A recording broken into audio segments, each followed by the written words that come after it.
When Andrew Cunanan murdered Gianni Versace on the steps of his Miami mansion, he did not scream, he did not run, and he did not hesitate. He walked up calmly, fired twice, and walked away, as if this moment had been rehearsed in his mind for years. This wasn't random violence. This wasn't panic. This was deliberate. To understand how a charming, intelligent young man became one of America's most notorious spree killers, we must go back, not to the murders, but to a boy who was desperate to be extraordinary. Chapter 2: A child who refused to be ordinary. Andrew Cunanan was born on August 31st, 1969, in National City, California. From an early age, Andrew was different. Teachers described him as gifted.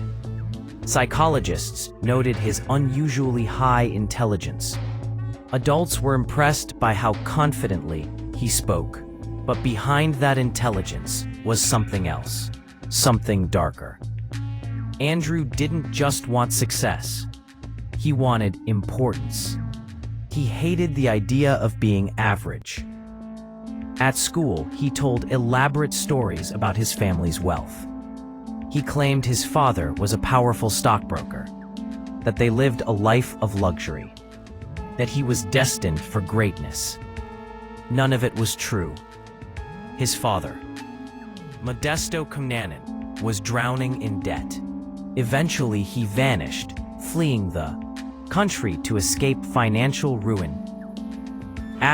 Andrew was left behind.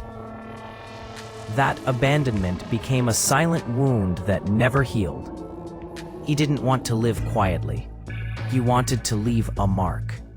And when the world failed to give him that recognition, something inside him began to crack. Slowly, silently, dangerously. Chapter 4: The Chameleon Among the Elite. Andrew Cunanan had mastered something most people never learn: how to become whatever the room demanded. In wealthy circles, he was polished, educated, and worldly. In casual settings, he was witty, sarcastic, and bold. With authority figures, he was respectful and articulate. He studied people like puzzles, their insecurities, their desires, their loneliness. Andrew knew exactly which version of himself to present. Older, affluent men were often drawn to him. He offered them admiration, intelligence, and attention. In return, Andrew received gifts, travel, expensive dinners, and a temporary sense of importance. But nothing lasted. Once the admiration faded, or the money stopped, Andrew grew resentful. To him, these people weren't benefactors. They were stepping stones, and stepping stones were meant to be used. Chapter 5: Humiliation and Hidden Rage. Behind the charm, Andrew carried a growing bitterness. Friends noticed sudden mood swings, explosive anger over small slights, cruel remarks masked as jokes. Andrew hated rejection. He hated being ignored even more. Those who once praised him were now distancing themselves. Some cut off financial support, others questioned his stories. And the lies so carefully built over years began collapsing. Andrew was running out of money, running out of allies, running out of time. What he couldn't accept was this: the world was moving on without him. And Andrew Cunanan could not tolerate being forgotten. Chapter 6: The First Break. In early 1997, something changed permanently. Andrew began speaking in darker tones. He hinted at revenge, at people getting what they deserve. There was no dramatic warning, no obvious breakdown, just subtle shifts noticed only in hindsight.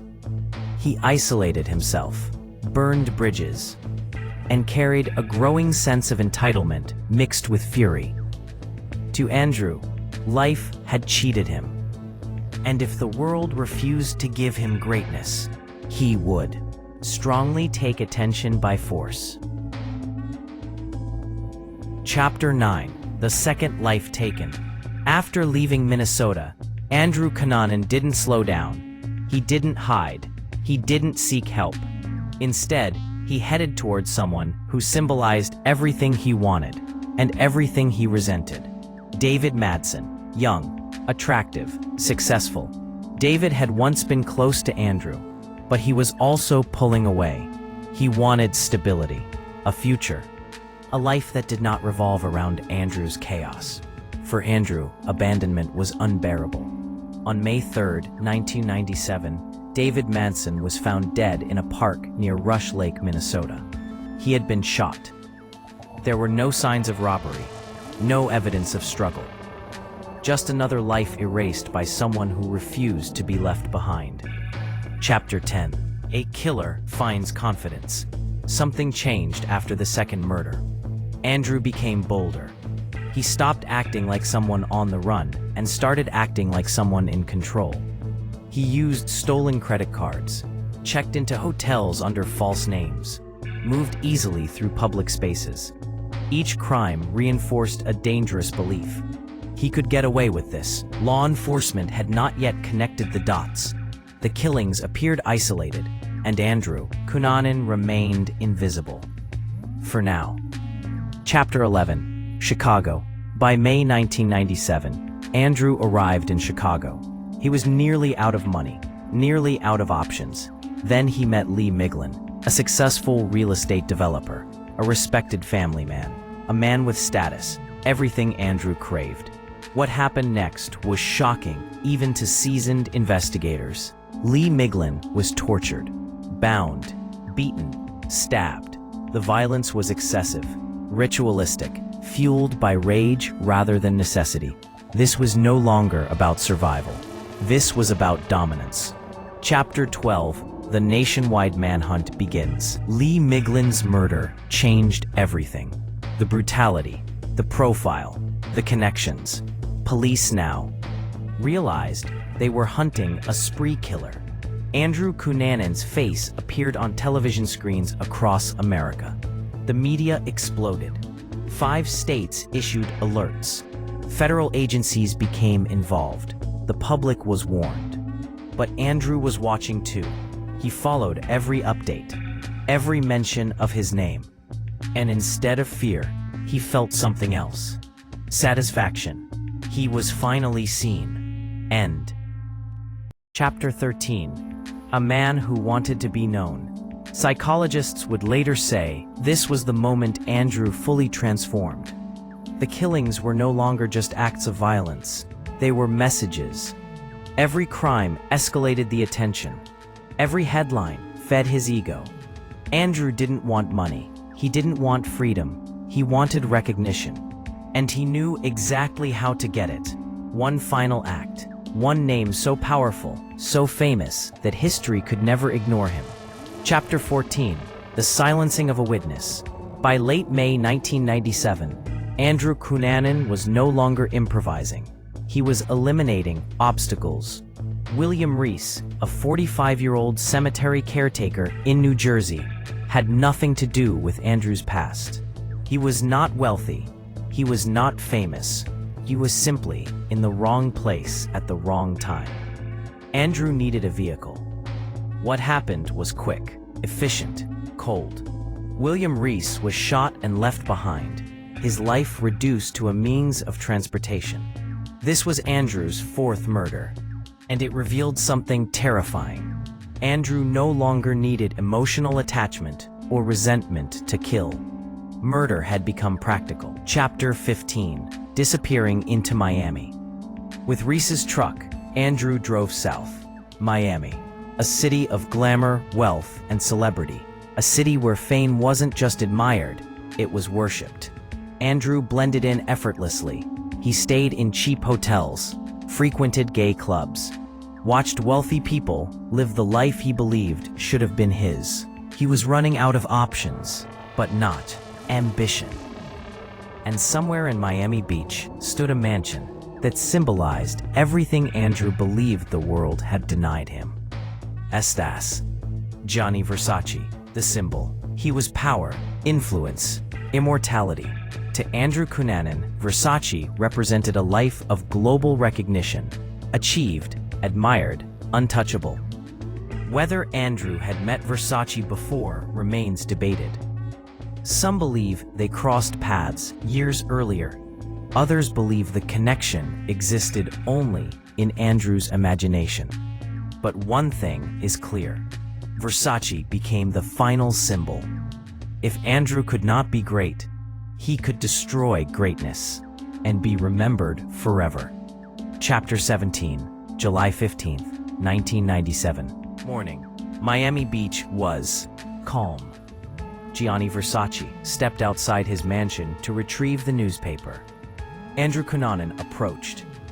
There was no argument, no hesitation. 2 shots. Gianni Versace collapsed on the marble steps of his own home. Andrew walked away. Witnesses screamed. Sirens followed. But Andrew vanished. In seconds, a global icon was dead, and Andrew Cunanan had achieved exactly what he wanted. The world would never forget his name. Chapter 18, Global Shock. The murder of Gianni Versace sent shockwaves across the planet. News channels went into non-stop coverage. Fashion houses shut down. World leaders reacted. And at the center of it all, Andrew Cunanan, now the most wanted man in America. But something was different. Andrew did not flee the country. He did not change his appearance. He stayed close, almost as if the ending was already decided. Chapter 19, The hunt closes in. After the murder of Gianni Versace, Miami turned into a city on edge.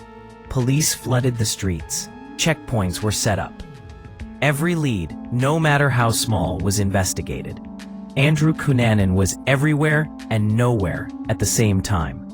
Witnesses reported seeing him walking calmly through neighborhoods, eating at cafes, blending into crowds.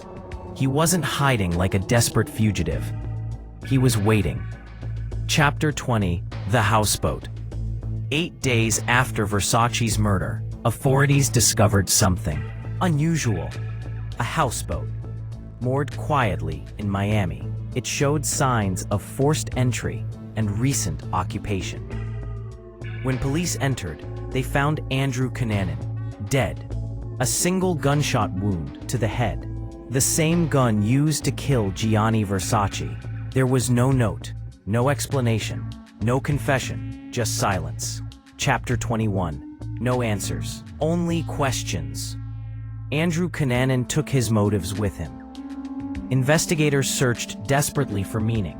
Was this about jealousy, rejection, mental illness, or pure narcissism?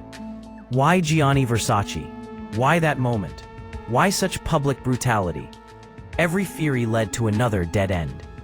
Andrew had denied the world clarity, one final act of control. Chapter 22, The Psychology of. He believed he deserved admiration without earning it. He believed rejection was betrayal. And he believed violence could correct injustice. To Andrew, murder was not chaos. It was communication. Each killing said something he felt words could not. A strong chapter 23, The Legacy of a Name. Today, Andrew Cunanan is remembered not for who he was, but for what he destroyed. 5 lives ended, families shattered, a global icon silenced. And yet, Andrew achieved his goal. He is remembered. But at a terrible cost. Altogether, a strong chapter 24. And now, the questions remain with you. Do you believe Andrew Cunanan killed for fame? Or was he driven by something deeper? Was Gianni Versace chosen deliberately, or simply as a symbol of everything Andrew could never be? Could intervention have stopped this? or was the outcome inevitable? And most importantly, does remembering killers give them the legacy they wanted? Leave your thoughts in the comments. Because sometimes the most disturbing stories are the ones without answers.